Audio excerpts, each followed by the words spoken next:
Hey guys, just a quick video about the vaccines issue I touched on in my last video, the interview with Kerri Rivera.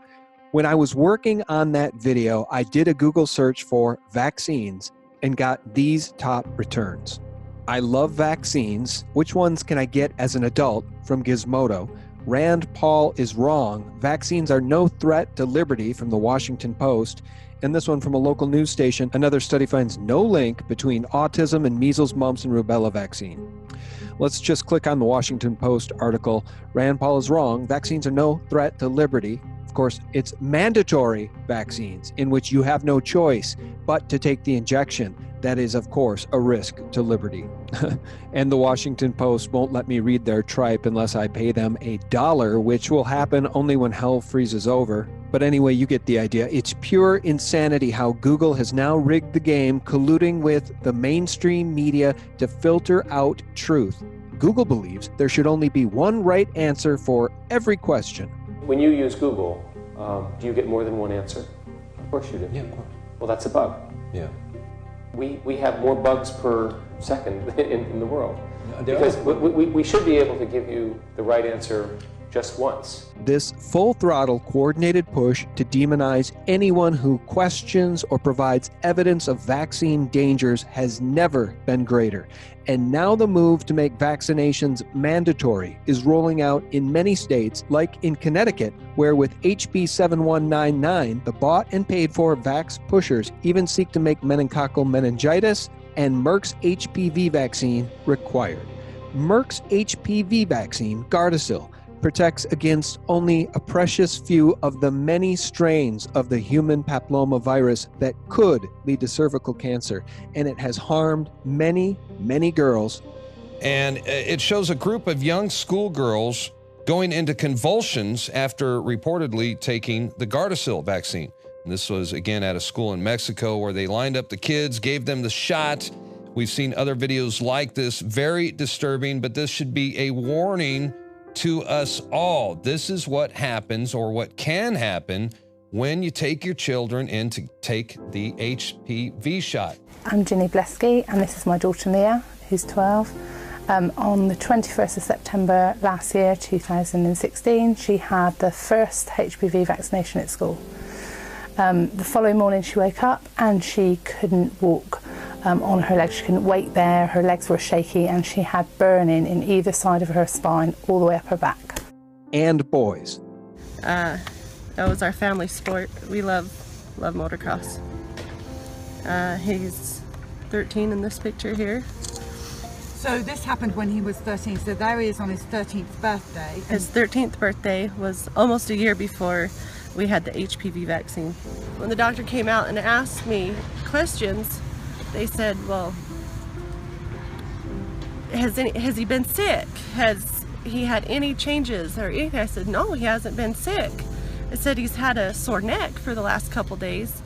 Well, what about a couple weeks ago? Or, they kind of were backtracking, and I said, well, he had the HPV vaccine on February 1st, and they went, oh.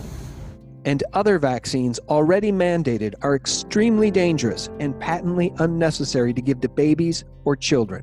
As I mentioned in my last video, this interview between Del Bigtree and JP Handley, titled The Alarming Hepatitis B Vaccine Studies Every Parent Should See, is not to be missed. Between the science from China, between the Goodman and Gallagher work, and between the low communicability, unless you are a carrier of hepatitis B, a mother, you would be insane as a parent to get that vaccine for your child right now. And JP Handley served up a heaping pile of vaccine truth on the TV show The Doctors. And it's this type of vaccine-related hardcore truth that Big Pharma, Google, and underinformed docs just don't want you to know or discuss with other parents. In my opinion, and this is just me wanting to have an open debate about this, vaccines are really the one thing we have looked at as causing autism. Yeah, that is completely bogus. That is such a bogus statement. How many vaccines have they looked at in these studies? How many? What's the answer?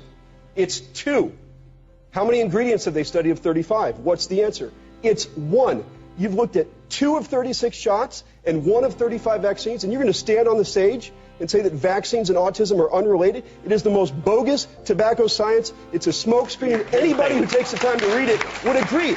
By the way, while doing this video, I Googled vaccines again tonight, and these are the top 3 results.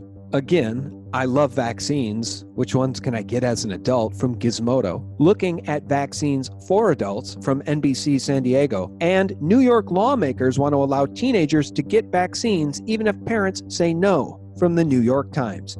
Can you see the all-out assault on our families here and on our health? This is an absolute outrage, and I just wanted to make y'all informed of this pincer attack on our rights and on our families. This is an all-out assault of propaganda designed to support the big pharma lobbyists who have bought off politicians to push these anti-liberty, health-destroying measures on an American public that is quickly becoming aware of vaccine risks and outright dangers. And soon, they may push to make all vaccines, injections, mandatory in your state, like they did in California with SB 277, which joined Mississippi and West Virginia as the only states that don't allow you to opt out of vaccinations. We all need to be informed and ready to take action if these authoritarians come to your state and push to make vaccinations mandatory where you live. This should be everyone's line in the sand. By the way, in Connecticut, they've already made the flu shot mandatory for pre-K children. It's a slippery, steep slope into the big pharma vaccine abyss. Is it safe to say, am I going on a limb if I say, based on Yao studies, hepatitis B can destroy or cause neurological disorders in the brains of mammals? It's been established that it can biologically cause brain damage, and I would argue that that should be enough to pull the vaccine. Do your research and get ready for the fight. It's coming. Oh, and one last thing, a bit of breaking news from Kerri Rivera. My book got banned by Amazon last night, she says. It seems that as a result of my interview with Kerri, Amazon contacted her saying, during our review process, we found that the subject matter of your book, Healing the Symptoms Known as Autism, 2nd edition, is in violation of our content guidelines. Our content guidelines apply to the book interior as well as cover image, title, and/or product descriptions. As a result, we cannot offer this book for sale. Friends, the fascist apparatus against truth is out of control. If you want to support Kerri directly and bypass the fascists at Amazon, visit her at ketokerri.com. I'll put the link below this video. And for real news 24/7, visit us at sgtreport.com, thephaser.com, and thelibertymill.com. Thanks so much for listening and sharing this important information. God bless. Bye-bye. When you use Google, do you get more than one answer? Of course you do. Yeah, of course. Well, that's a bug. We have more bugs per second in the world. Because we should be able to give you the right answer just once.